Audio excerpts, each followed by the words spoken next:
and we're starting a new mini-series in those shows where I'm gonna master some track. So previously I was composing a lot of track from scratch from episode 1 to 70, which is a lot of tracks really. I pick up some of the best one, I made them into full tracks, you know, in the episode 70 to 79, and even on top of the session that I've done where I arrange and mix the track, I put on like hours of work on those tracks on top of it to make them really good. And at this point I'm gonna take those tracks, those masters that we made together, and I'm gonna master them for you guys. This means I have my session open here.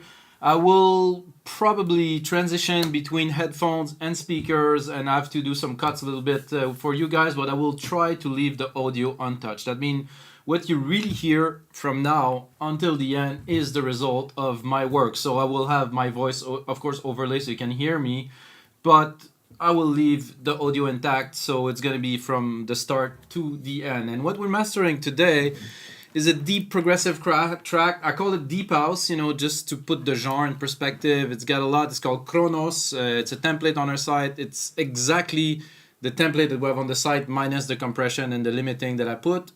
When I do it for a template, I use Logic plugins. For the mastering session, I'm going to use Waves. I'm using the most advanced tool that I use for so many years now that I'm really accustomed to.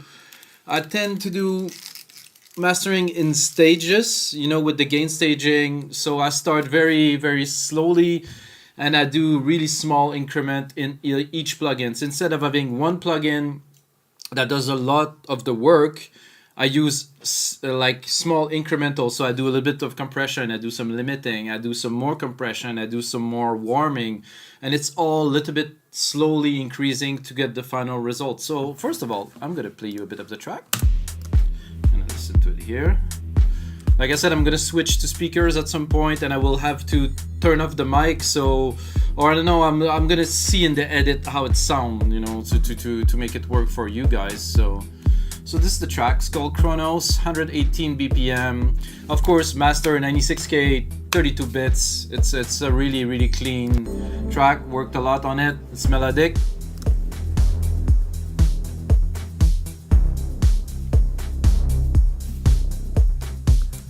I have a lot of room here. I'm at around -20.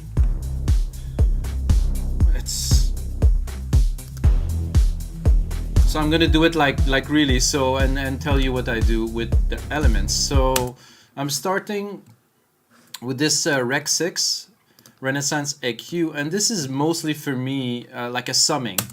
So I'm gonna go with it, and I'm gonna go on the loudest part of the track, probably let's say here, and then I'm gonna sum it. So I'm gonna bring it as loud as I can without clipping. And it's automatically when it's gonna see when it's clipping, I'm just bringing it down just a little bit. So just to get the gain to the highest level we can before we start applying some. Because when you mix, you know, you mix to leave some space, but now we really want some loudness into this track. So this give me that. If I have some touch up to do, sometime I will use the EQ, mostly not. I do cut a little bit the low end and they're very minimal. And then I go into a vintage EQ. Here. Why? It's again a little bit of gain staging, a little bit of boost, very tiny bit. Again, I do my gain staging, so here. I do have a little bit of a, oh yeah, it was actually a minus, so depend on the track. I would put a little bit of boost, you can hear it in the kick. And then of course, always very important mastering, your gain staging always have to be stable. You don't clip at any stages of the mastering. So this again, this VEQ has a natural warmth to it in the circuit, so I use it just to warm a little bit without. To me it brings a touch, you know, it's not obvious, it's not like the biggest thing, but again it's incremental, a little bit more to get that big sound that we're looking for. So we're looking for not enormous limiting, not enormous compression, just a little thing that will actually at the end make the track not over compressed but still overly very loud. So then I have a linear EQ here, which is for, I would call it for repair. Linear EQ is really a flat response EQ that doesn't have really much character, that will do like precision work. This is a track that I mix. I personally, you know, when I mix the track myself, I don't really need anything. So for first, I'm gonna do my first test here, just to listen to the track with you guys. So I'm gonna crank it up. I get those little speakers. The room is treated quite well. There's actually acoustic treatment behind the walls. There's those panels that I've put everywhere, just to get a feel. Very nice, very warm, it's clean. I mean, it's my track, so I know. However, what I hear already that I know that we will improve is that the top end is not airy and crisp and really there, you know, so we need to work on that. Sounds good to me. Let's continue in the headphones. Wanted to hear to make sure there's no big trouble or something. Sometimes the headphones you don't catch everything. I'm used to mastering headphones and I really trust this chain, so it's not always super necessary. And then some people will hate me for that. I do not care what people think because I know the result I'm looking for. So I put the limiter, for the first limiter in the chain. 2 dB, very little, just a little bit more loudness. Again, you know, you can see here it's slowly gonna go up, not much, step by step. So again, this is just to bring some loudness. I'm just gonna listen to. So I want to go where this bass hit at first. Where is it here?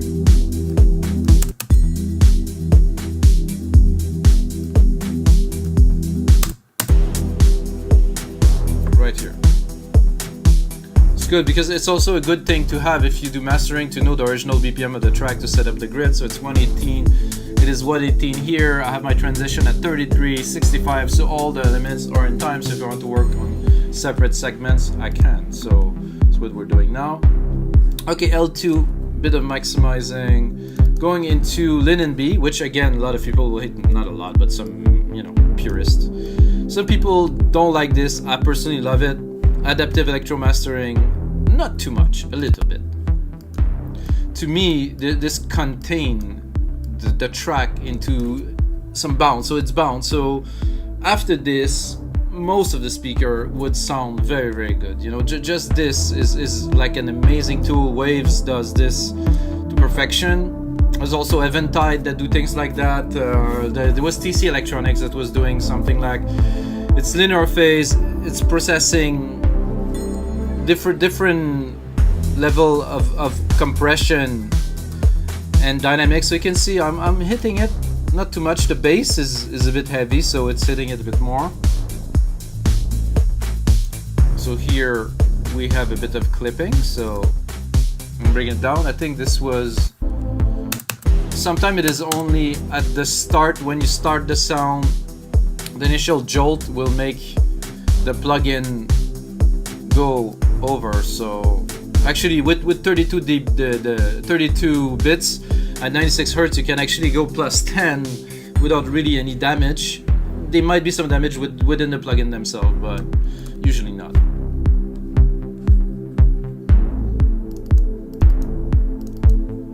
So here we go. Now we're not clipping without.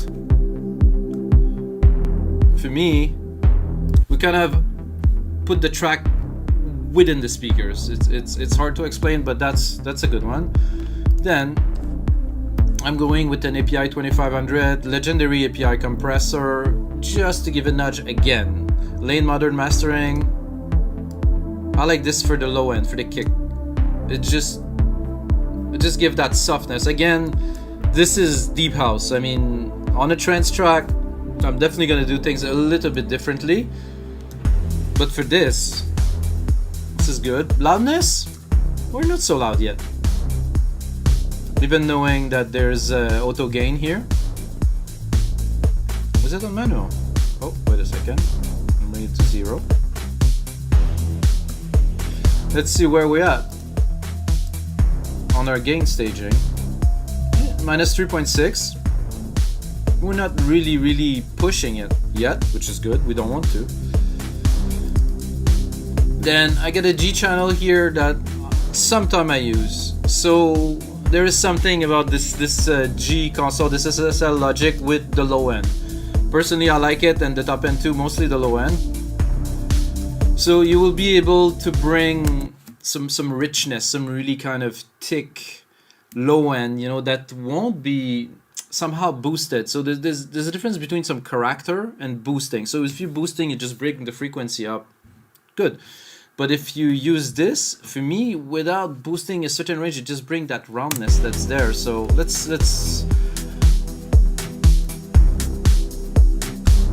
input is good. Again, there's no clipping. There seems to be something here, but we're gonna review the track completely before. So you guys know, all the track that I'm gonna master on those gonna go into a compilation that's gonna call Sessions on my label Progressive Grooves Records. So all of these are actually going onto Beatport, Spotify and everything. So if you like the track, you can go stream it, listen to it. It's gonna be there. This is Mika's Chronos. So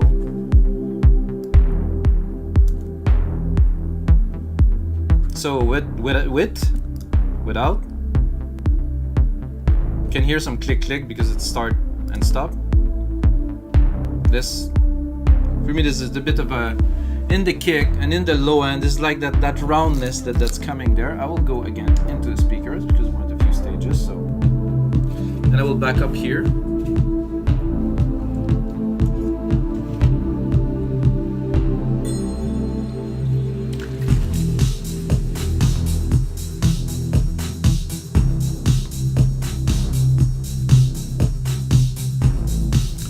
Good. I think we still need to create a little bit more air to the top end. Kick is tight, bass is tight. Very good. Next. So this is a checkup, you know, I do a checkup with the speakers just to really get a feel of the track, to see really that there's nothing that's sticking out. But with those tools and this processing, I would be very surprised if there would be something seem to be a little bit overboard there.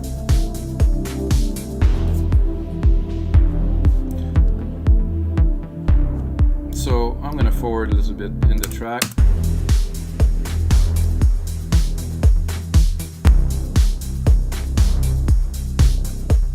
Okay, let's continue. Now I have a centers that I do not always use. This plugin is very good to really make the track wider into the speaker. So width.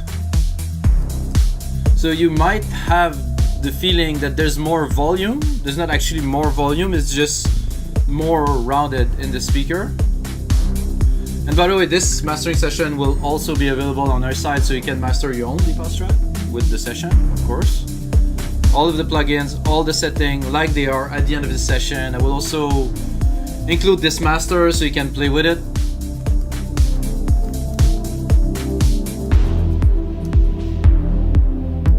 So without. So you really have the perception that that there's actually more loudness, but it's just the center. So the sides are more or wider. I don't know exactly what this plugin does. It's in the stereo field, I'm not certain, but I send more high and punch to the sides. The center I don't touch because it's the kick and the bass and we really need. And we continue here. I have a Kramer tape, which for this track I will try to put a little bit, but really this you have to use with caution because you can really overblow the track easily. It's not that great for dance music. It would be probably better for hip hop. For this type of dance music, maybe if it's cold a little bit, but when I made the track, I mean the frequency, everything is clean and it's already warm, so I'm not sure I won't, but we'll give it a try. You can also achieve more loudness through this again.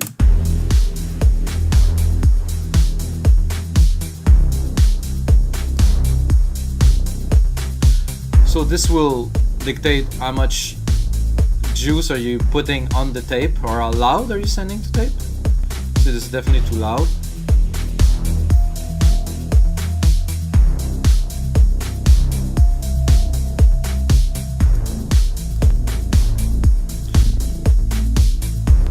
It does something decent also to the top end. You can see that there's a bit more distortion.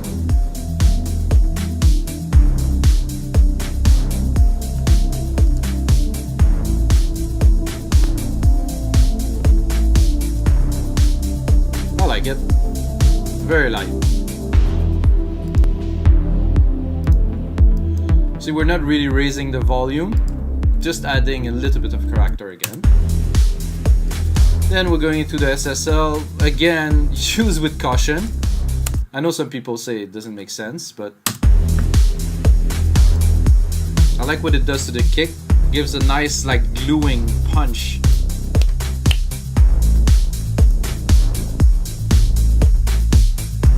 But again, not too much. Couple dB, 2-3 dB of compression. That's it.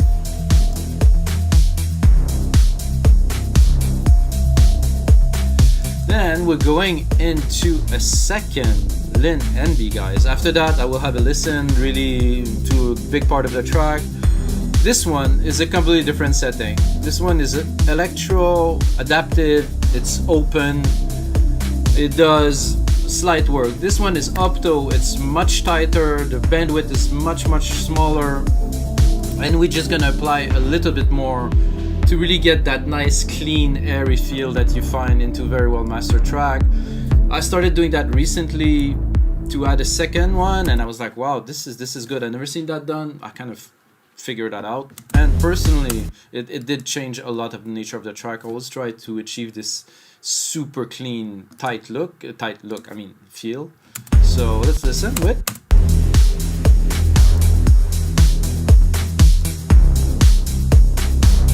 Of course, we're gonna have to work on our gain. With, without.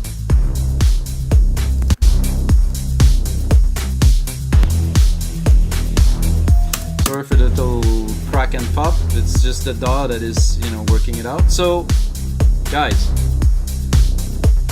it's not doing so much to the track, but without. It just feels more centered, feel more focused. It just has this kind of perfect, clean feel that is just there.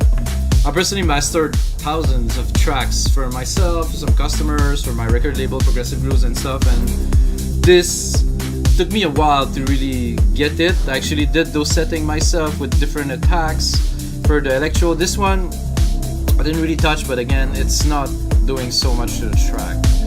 Okay, and see, we're already at minus 13 in the peaks, so we're loud. We're definitely already achieved like a good loudness, and for reference, we shouldn't really go above minus 8, minus 10 LUFS with the L316, which I will put last. So this is just a monster maximizer, and it will make everything super loud immediately. And while we're gonna use it again with moderation. So first, I'm gonna listen to what we have here in the room.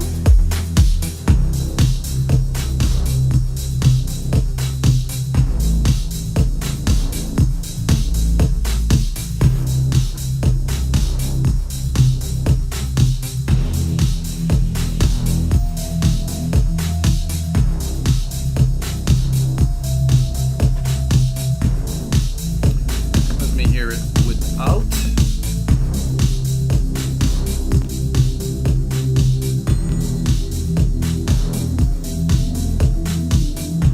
One of the things that does that I like to tell people is it brings the music close to the ears. It brings the music close to the speaker, which is bringing it close to your ears. It's like it's there. It's like it's present. It's like, this is amazing.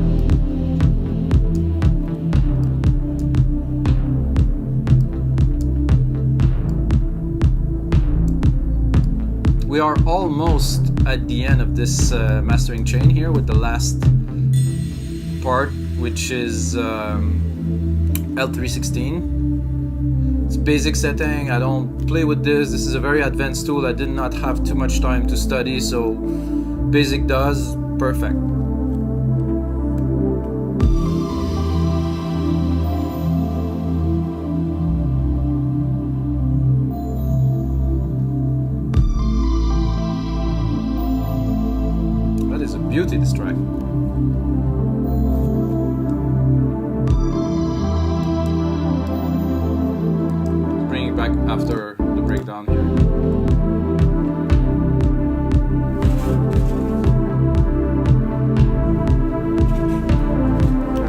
kick is tight, everything is tight, everything is in the right place, like we say.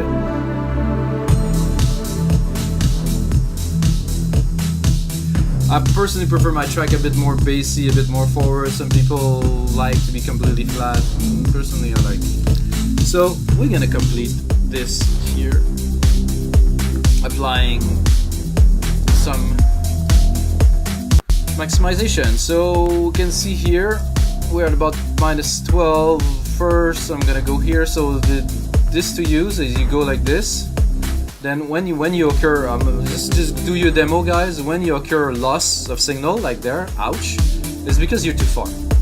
So you don't want to destroy your track. See at there, -5 dB of gain. I'm about right, and I know that my LUFS will be about right too. So this is as much gain I'm gonna give. Of course, out ceiling -0.2 always to leave some room. This is an old thing that I know from a long time ago.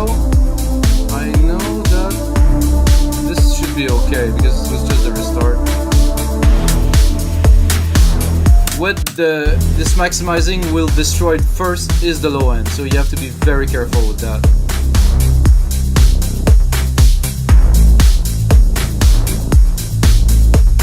So again, -9, -8, -9. It's loud. Let's be honest. It's not like a very, but it still has dynamic, you know, it's not completely flattened max like some EDM tracks. So I think we're in good territories.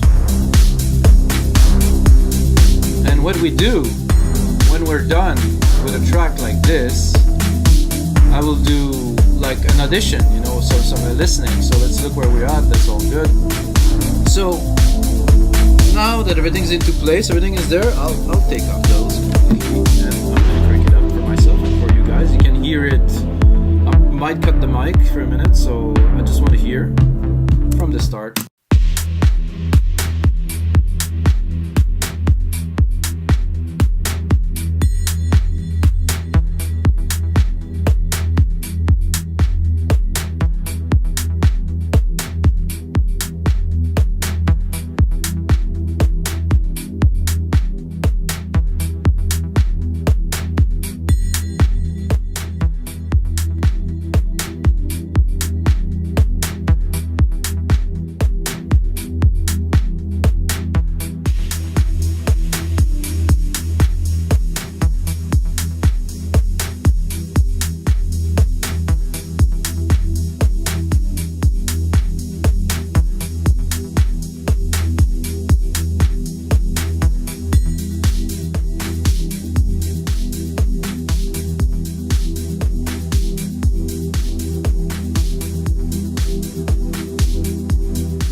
bass is really well contained, I like it.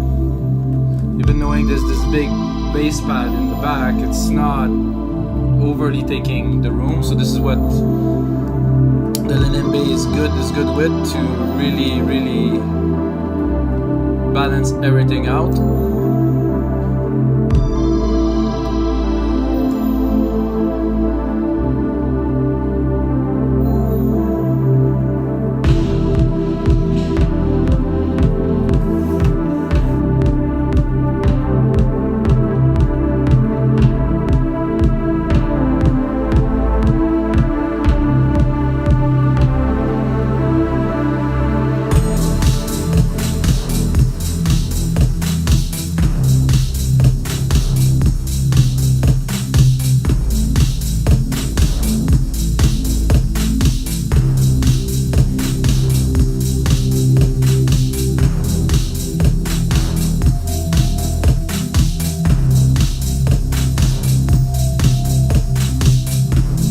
Alright guys, so we're gonna switch back to headphones. I think we got a very nice track, very clean. Very satisfied with the result. Like I said, the track was prepared, like it was mixed like perfectly. I put on a lot of work to make everything clean, not to have too much compression. No, absolutely no limiting, no compression on the main out of this track. So when I took it, like you can tell, I had a lot of space. It was 96K, 32 bits, very minus 24 decibel averages. I had the room to really do everything with it. And that's gonna be it, guys, for the first episode of our EDM session mastering. So I'm starting with this. I'm gonna do some trance, some progressive. I got a drum and bass track I'm really looking forward to master with you guys. And of course, this session will be available on our site to download for $5. So you're gonna get the session, the track, you can play with it, you can put your own track in there, look at the video, look at what I am doing, get to master your own track for $5, I mean, or at least give it a try and have fun with it. And this is the EDM session for you. Of course, as always, may the sound